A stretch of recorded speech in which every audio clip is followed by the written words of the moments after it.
Awesome. So we are going to go get started. We are strategy 4, all about collecting beginning of the year data. So the first thing we're going to do is a really quick whip around throughout the room. We're going to come off mute and share our name, our school, content areas, and then some of the current ways you collected beginning of the year data for your students. My name is Katie. I currently work with all STEM schools, so pretty much any school in the district, focusing on K-8. I used to be a science teacher, and so when I was a teacher, one of the ways I would collect data is looking through our IC type data, looking through any previous year's testing data that we had, as well as some class observations, which is where that gamification piece comes in. And I'm Brittany Hermosillo. I support collaboratives 2 and 7. I used to be a elementary teacher. I actually taught Katie's daughter, so that's why I know Katie Ray on the call in this meet with us. And my pronouns are she, her. We, the ways I collected data in the classroom that I found the most meaningful a lot of times was the ones that I personally collected. I had that one-on-one time from students, as well as information that I had obtained from surveys from families, or just like really talking to students. That's one way I was able to get a lot of baseline data from my students in my classroom.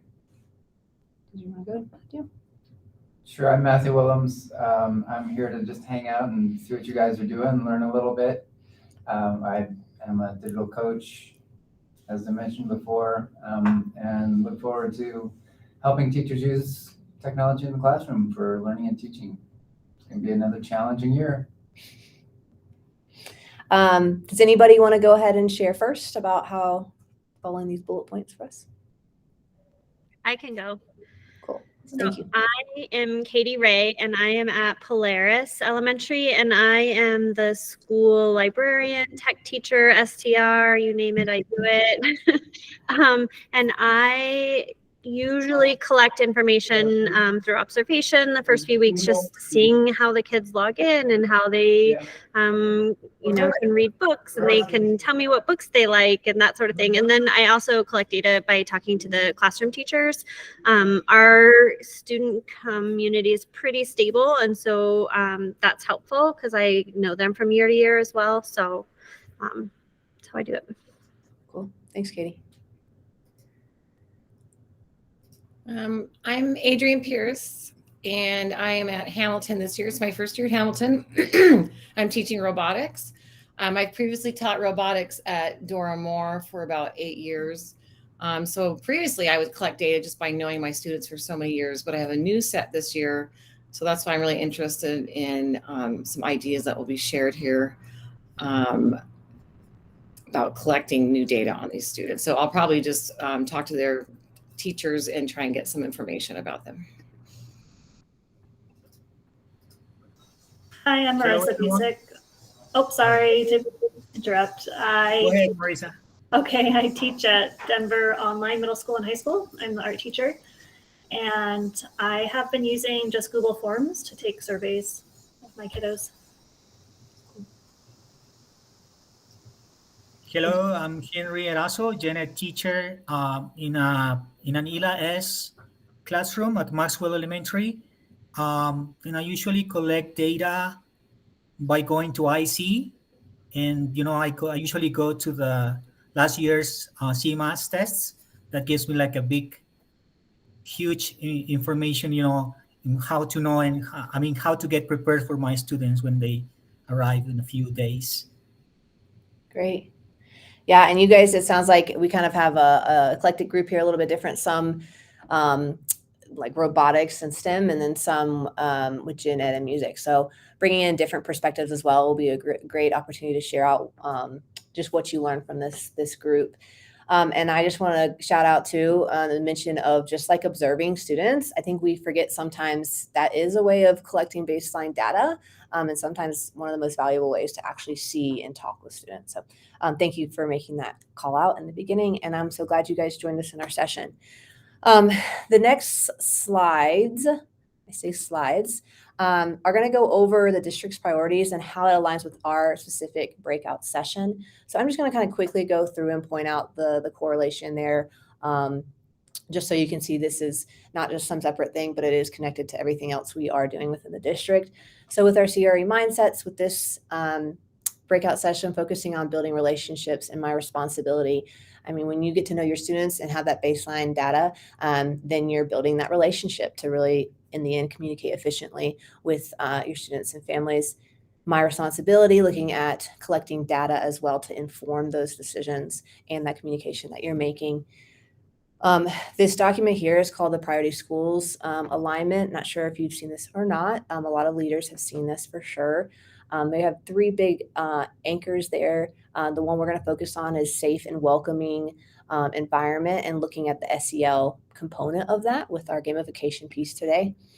And then we're going to be looking at this is a common lesson planning document for the district. And one piece we pulled out from there is preparing for monitoring and responding to student progress. So again, looking at that data to make informed decisions. And so all three of those pieces tie into what we're going to be focusing on today. So in order to best communicate with our students, their families, and other key stakeholders, we need to make sure that we have a picture of the whole student. While we know test data is one set of metrics, it's not the be-all end-all. And so we need to consider multiple sources of data, such as attendance, past discipline, SEL status, and ICAP, to begin to create that holistic picture of our students and to be able to create the ability to communicate this clear picture around the data. So this is where the resources today that we're going to go over come into play. We're going to highlight three of them. The first one is communication around DPS data resources. The second one is going to be getting to know students through gamification of SEL, so looking at those in-person observations. And then the last is student learning profiles and what information students want to communicate about themselves. So we have two different options for today. The first is going to be following along with us. You are more than welcome to do that. And we're going to go through all three of those strategies and then have some open Q&A time. If you feel like you're competent and you want to work independently, please feel free to do so. On the main slide deck, you're going to explore slides 86 through 100. And then we have a couple different tasks. Task one is to pull some reports from Teacher Portal to get the idea of potential needs for your students. Explore the Makerspace checkout items on slide and rubric on slide 95. And the last is going to be reading that Educator's Guide to Learning Profiles for students, and then building a template for learning those student learning profiles. If you decide to work independently, please return to this room at 3:35. You're welcome to mute your computer and turn off the sound so that you don't hear us as we talk through. But please return back at 3:35 so we have some time to do a little bit of a debrief before we go back to that main room. Perfect. So if you are choosing to stay with us, we're going to move right along and just ground us back to how everything is connected to communication, which is the theme of this whole PL session today. So I'm going to read this from Zaretta Hammond. Communication is not just about words, but the meaning we attach to them. Culture influences how we interpret words and gestures. So as we're looking at baseline data, that's going to really tell us the whole student to then inform our communication, not just to the student, but to the family members and the community as a whole. So just kind of keeping that in the back of your mind as we're going through each one of these strategies of the why we are looking at these different pieces and how it then ties into communication. So first, we're going to talk about Teacher Portal. Just as a quick show of hands, if your camera's on, you can just raise your hand. If not, and you just want to give me a thumbs up or raise your hand in the meet, that's fine. Have you ever used Teacher Portal? Give me a thumbs up or a hand up if you've ever used it. Cool. Awesome. Okay. Cool. So most of you have. It's really useful for homeroom teachers. So if you're a homeroom teacher, this is good because you're able to see your students rostered in there. So I'm going to talk about just a couple of reports that are helpful for that. If you're not a homeroom teacher, this is where I would advocate for you to go to homeroom teachers and say, hey, you know, this information is here on Teacher Portal. Or honestly, if you're in a tech role a lot of times in schools and you're the go-to person for so many things. So this is a good knowledge base to have just to support other teachers at your school to build that capacity to find these reports. So I'm just going to briefly go through this because we're going to give you guys work time in the end to explore what you want to explore more. So like I said, just briefly through each one of parts of this. But this is how you would log into Teacher Portal. The link is on there. And with this is the class overview. I'm going to play this quick. It's just a screen recording. If you're a homeroom teacher, when you first log in, this is going to be just a quick view of what you see. So it's a quick snapshot of knowing the birthday, guardians, grade. And it's not going to link the IEP 504 ALP, but it'll tell you if the student has one. So at least you have that base knowledge to know that you need to advocate and find out more about that student because you see they have some other need based on what you see in Teacher Portal. There's also IC flag if there's some kind of medical condition in IC or some guardian warning or something like that.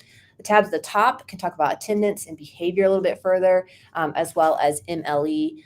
You can see which one of your students are MLEs, which should be MLLs, but and then and a little bit more data on them from there. So that's just a quick snapshot when you first log in, and again, that's for homeroom teachers when they go into Teacher Portal. Let me get to our next slide. It will let me click to it. Okay. The next slide is just a overview of other assessments that you can go to on Teacher Portal. Again, this is for the homeroom teachers is what's linked in there. And so, Henry, you said you've looked on IC for some of this stuff too, a great way to access CMAS scores. This is somewhere you go there. I always tell teachers when you go to the reports tab in here to use Command Find when you get there to navigate, because there is so much in there. Sometimes it can be so overwhelming. So just Control Find on your keyboard, Command Find is a good way to go through there. So the reports tab is another good resource to go to as well.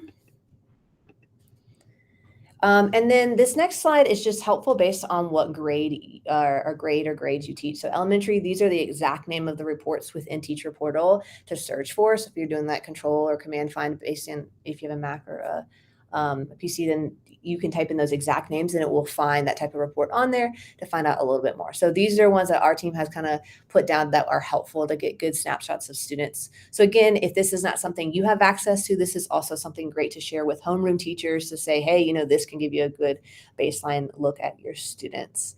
And then I'm going to skip the here out because we kind of shared a little bit more about that a minute ago on in our introduction.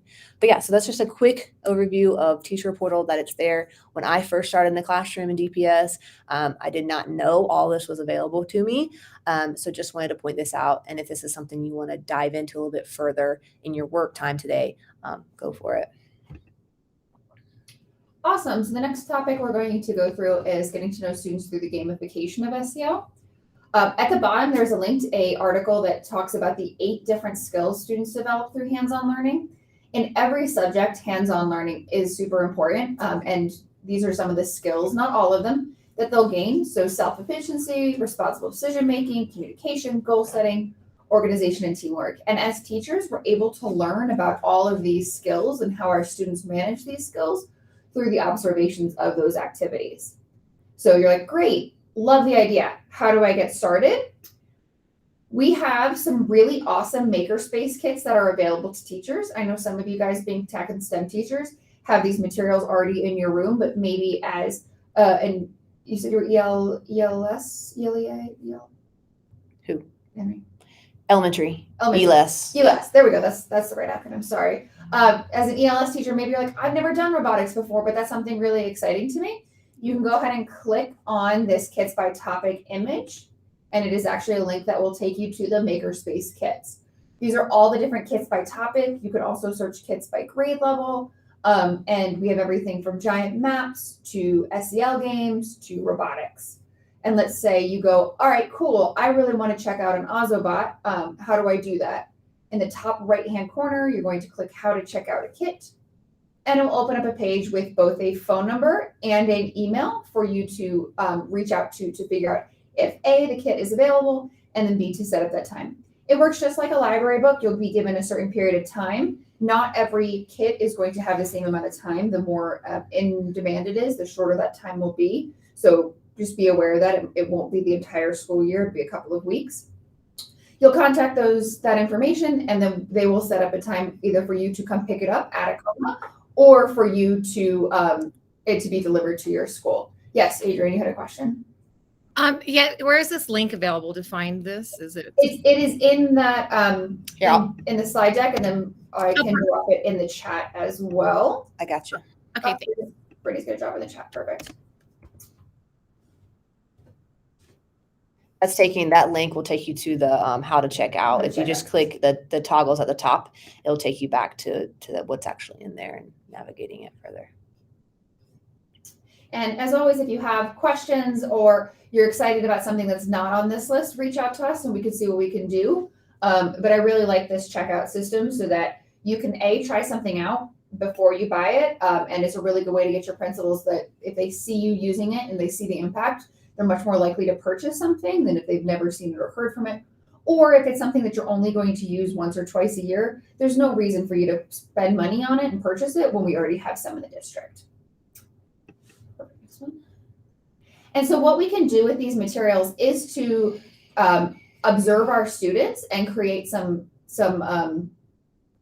thoughts around where they are based on their interactions during these activities. So we have 4 different categories here on these CASEL standards rubrics. This is the SEL standards, and I pulled this directly from them.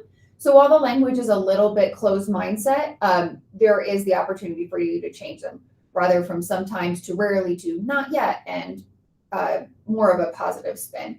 But we might be able to observe that Johnny is consistently really good at identifying problems, but he rarely has the ability to solve those problems, and he gets really frustrated really quickly. That tells you a lot about what kind of person Johnny is and how you can support him going forward. Maybe he needs a little bit of extra support in those math problems and helping him get from the start to the finish or whatever it happens to be.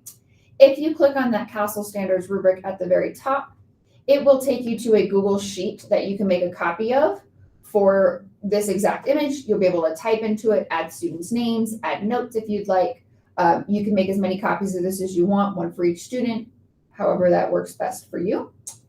And then at the bottom of that slide, I also linked in our TSEAL one-pager, which has some more information about how to gain and utilize that SEL information that you have, again, aligned to those CASEL competencies.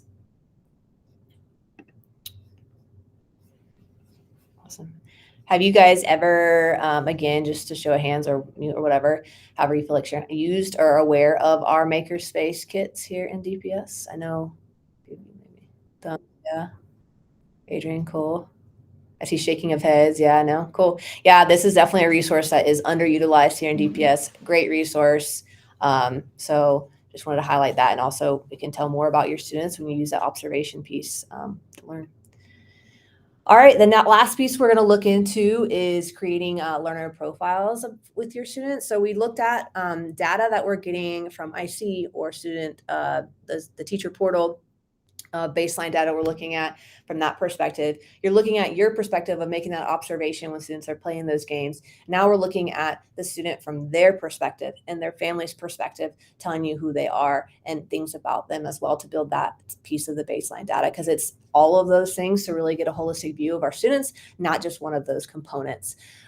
So this article here on this main page, we're not going to read it, but I did link it into our presentation because it has a lot of great templates you can use, a lot of great ideas of what type of information to collect, and just kind of hear what some other teachers have done. And so I did link that in here for that if you're interested to explore that more here in a minute when we have some time to explore. And then I went into, okay, well, cool. What can I put into learner profiles? Here are just a couple ideas. Again, they're just ideas of where to get started. I'll highlight a few, and the images, most images are linked. There's a couple that aren't, but most images are linked to the activity. There's a picture there of like an elementary you could do, like when I grow up, and they draw about it. That's a first grade classroom, what they want to be when they grow up. And then there's an interest survey in Spanish you can give to students for them to fill out depending on what grade you're teaching.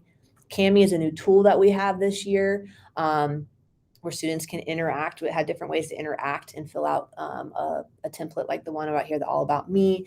You can collect videos depending on, you can use Seesaw if you're using Seesaw, whatever platform you're using to collect videos. And if you don't have idea, ask your digital coach. They can support there. But here's one example. Hi, my name is Aiden. My 5 favorite things is Roblox, wrestling, and Minecraft. That's one of my favorites. He was one of my former students. So I like to share that video as well, but just collecting quick things. So it shouldn't take long. 3 things you're interested in, and then adding that into their learning profile. And this is something that you would do throughout the school year. It's not a one-time, cool, we collected data and now let's start teaching. It's checking in as the year goes on. Have their interests changed? Have they new influences? Have I taught something that sparked something new in them? So continuing this collecting data process throughout the year, to really get to know our students better and to continually communicate effectively with our students. I also put some stuff here on the secondary column. A lot of these are direct links to online like interest surveys. They answer questions. The character strength one over here looks at, they fill out their strengths and their family member fills out theirs, and it gives them opportunity to look at them together to see if they align or don't, and just sparks a conversation between those two. There's a whole bunch of different resources. There's some below as well. There's if you use Google Classroom, there's a Google Doc that you can share out with students that you could put as part of your Google Classroom. So those are just a couple resources of what you could put in there. So that's great, cool, but how do I organize all this throughout the school year? So that's our next slide here. On this slide are just some ideas. Again, I've seen some teachers that organize this in binders if you do things with paper, and that's perfectly fine if that's what works for you. Here are just some digital ideas that you can do. If you're using Google Classroom, which every elementary teacher has access to, I think this elementary teacher has access to across the district for free. You could just make a topic and title it a learning profile, and everything that you collect or assignment that you do would go underneath that learning profile topic, so students know exactly where to put things and find things in Google Classroom. If you're using Seesaw for primary with your students, you can create another class on the side. And again, we can go more into this with your digital coach if this is an idea you want, but creating a class on the side that's just called Learner Profile. So students would switch to that class and everything they put in there is just their learner profile. Clever has a way to organize your information by creating a title at the end and everything you put under that. So my learning profile would be their profile. And then lastly, Schoology, you create a folder in Schoology that's titled Learning Profile, and that's where all their assignments that are tied to their learning profile would sit. This is a great place for conferences later on in the year. So if you have student-led conferences, I say student-led conferences so students can easily access information and share, like, look, this is if you put like a reading assignment in there, like this is me reading this, and they can see, parents and family members can see exactly where their child is on that. They can share all their interests. Family members can put information in there. They can put their interests in there as well, family activities, holidays, things they do together. As well as this is a good place, in addition to helping communications, also a good place to inform data team meetings, and you can kind of show student work as well. So that's a place, some ideas of places a learning profile could sit. All right. So, can you remember, is this my slide? This is my slide here, I think. Okay. So we're done talking. If you have questions, we were going to be here to answer any questions that you have. But we want to give you the remainder of this time to make it yours. So think about some of the things we shared out. What do you want to look at a little bit further? Click through those slides, look at Student Portal, look at the Makerspace kits, think about maybe something you want to get into your classroom. Explore all of the resources shared. We're going to come back together in this room at 3:35, so don't go anywhere. And we'll just share out what you explored during your time or what you created if you want to take this time to create something for your first day or first week or whatever with your students. Any questions before we kind of send you for independent time? Okay, great. So we will be here if you need us. So if you get into something and don't know how to navigate it, please let us know. We'll just pop back in here and make some sound to let you know that at 3:35, you'll be coming back in here to share out, but please use this time for whatever you need to. And we will chat about it here in about 20 minutes, 20 or so minutes.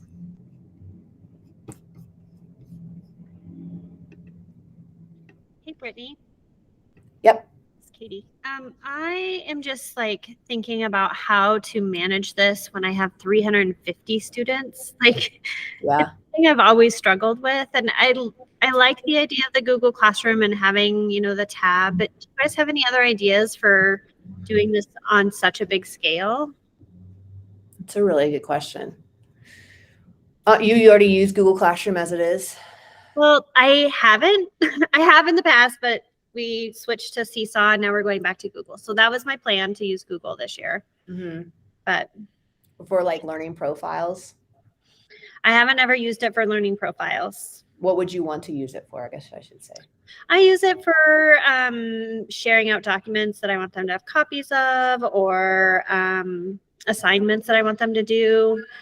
So using it for learning profiles works, and I want to try that, but it's a lot to try and learn about that many students in a reasonable way. Yeah, no, that's a really good point. My first idea, and this is just something that comes to my head. I'm sure you already do this type of thing, but I really think using like videos as much as possible, so you have time to hear that kind of stuff from students. I know that's a lot on your end to still digest and watch and go through, but that's one way I can think of to be able to access more from your students. Or if their homeroom teachers are using a platform to let you be a co-teacher as well, and then you can also get to know about students by accessing those. Again, that's going to be a little bit more work on your end, but you're not creating the assignments in the course, but you're able to see the data. That's another thought I have. Yeah. So it's a good I one. would second that. If you could partner with the different grades at your school and say like kindergarten's going to do this, and second grade's going to do this, and either get that information from them, or like be able to pare down the amount of work that you are looking at doing, or say like, I'm thinking about doing a learning profile, would you guys like access to this? And then kind of sitting down as a quick team and saying, oh, Johnny's a hot spot and Susie's focused because of X, Y, and Z. That could be helpful. It's definitely really hard to get to know all 300. Do you see your kids on a weekly, is it like every week rotation, or is it like 3 weeks at a time? Once a week. Once a week, okay. Katie, I'm just thinking that as much as possible, you want to try to move that load onto the shoulders of the students. So I'm thinking templates and rubrics where you give them something to fill out and they are in charge of filling it out and evaluating the work that they're doing, so that there's less collection on your part as there is just guidance when they have questions about how do we do this, how do we do that. And you do that already really well with your iMovie stuff at the end of the year. And that's all created on the part of the students. Yeah. Okay. Well, thank you. yeah. If I think of any other ideas, I'll let you know. That's just the first thing that kind of came to my head there, because that is a lot. That's a lot to know about a lot of kids. Yeah. It's helpful to have them year after year, because I get to, it compounds. And so I get to know them by the time they're fifth graders, but Yeah. yeah. I can hear that. And it could be like saying that, it almost could be like, first semester, we're going to focus on this topic with kindergarten and a different topic with first grade and a different topic with second grade, and then switch it second semester, so that you're only really focusing on one or two things as opposed to everything. And the great thing about those learner profiles is if they are set up, and you can set them up so that year after year, you can show the kindergartners their ones from first grade and the first graders the ones from second grade, so they can build on those pieces. Yeah. I know it's a lot of forethought. Yeah. Pivot. Gotta pivot. All right. Thank you. You're welcome. Back to this call, and just be ready to share out what types of things that you did during your work time. Be great.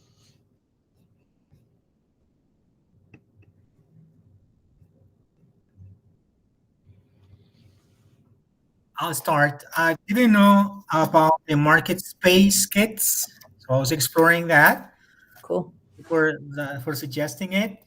So I found like a cool tools and activities and kits that I can check out.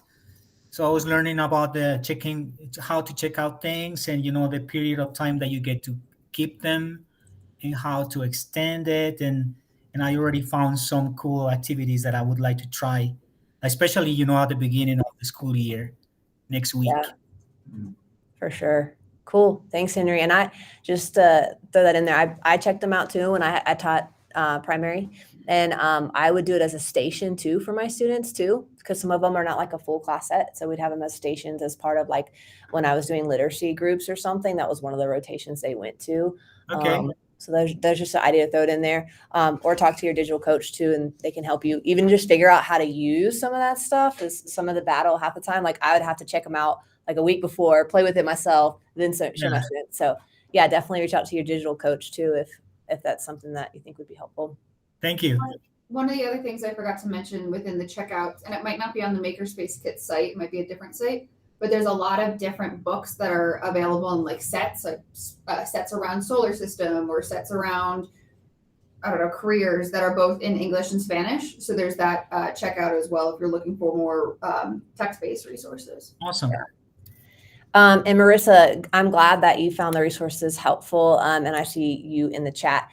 So we are actually that link. Wait till you get a link from the main call. We're going to go back to the main call in a minute, and they're going to give you a link in the Schoology course. You have to use that link to get credit, or it won't give you the correct credit. So don't do anything yet, and it's not science either. Drea will talk through that when we go back to the main call. So hopefully that answered your question. Adrian or Katie, I can hear out. Okay. Awesome. I did the same thing. I checked out the Makerspace kits, and there's some really neat ones. I think they'd work well as a station as well.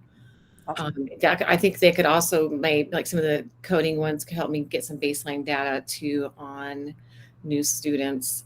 And I was really interested in using the Cami thing, but I couldn't get it to load. So I'm not sure if it's my computer or not. So I think I'm going to maybe use that as like a beginning of the year thing. Cool. And then I was comparing Schoology with Google for keeping my grades and assignments. Do you guys recommend Schoology more for middle school, or what do you think? Most middle schools use Schoology. Matthew, would you say that as well? You have more experience in Schoology than I do. Schoology has a better grade book because it's integrated with Infinite Campus. I think check with your school, right? Because the school might be Yeah, required. the school would have more of a, usually the school has more of a school-wide focus on everybody's doing this, everybody's doing that. And your department chair will know. I can't remember what his name was. I have a team lead, so I can ask her too. But yeah, I was assuming it was for middle school would be the Schoology instead of the. Yes. Okay, thanks. And again, just want to put a plug to your digital coach will be able to help you with that as well to look. Oh yeah, absolutely. Your needs. And then I dropped a how-to, like it's a real basic video, but from Cami. We are in the process of working on the all-in-one for that, so keep an eye out for that in the future. Okay, great. Thanks. You're welcome. And Katie. I use this time to create my Google Classrooms so that I can start to think about how I want to do a student profile in there. Perfect. Cool. Yeah, I love how we structure this so that you can do what you need to do before you get ready. And that's the perfect time to do that for your Google Classroom. Yeah, say one more thing too about the STEM kits. When I use them in my classroom, I check out a whole bunch of them, like 4 or 5, and I have the students rotate through. So I see them once a week, and each week they get to try 1 or 2 different kits. So they rotate through them. So that's another fun way for them to try lots, and you don't have to check them out forever. Good Love idea. that. Cool. Thanks for sharing. All right. So Katie's going to be putting the link in the chat to the main call. Again, please go back to the main call and hang up out of this one. We'll hang out here to make sure you get over there. That's where you'll learn about how to get credit for being here today and have our closing conversations. So please head over to the link that was just put in the chat. Thank you guys for choosing our strategy.